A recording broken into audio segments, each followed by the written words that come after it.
I was introduced to Brian Moran a dozen or so years ago. Brian wrote a book called The 12-Week Year. Oftentimes we think there's things that are outside our control that determine our actions.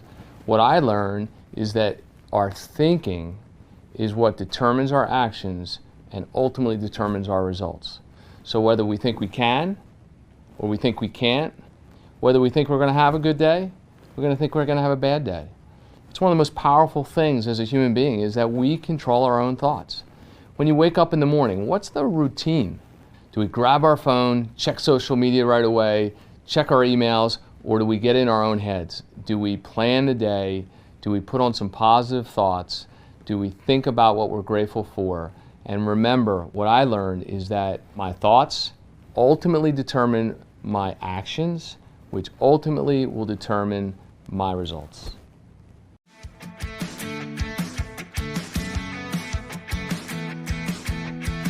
The best is yet to come. What a cool phrase.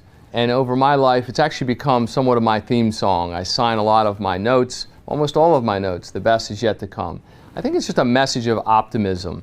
But the lesson to me is, how do I make today better than yesterday? And how do I make tomorrow better than today? The whole idea is that no matter how much someone or myself might be struggling in a given day, struggling in a personal way, struggling in a business way, there's always the opportunity for optimism. If we can just find, even in a horrible day, something good. There's always something good. And that, for me, is what the best is yet to come is all about.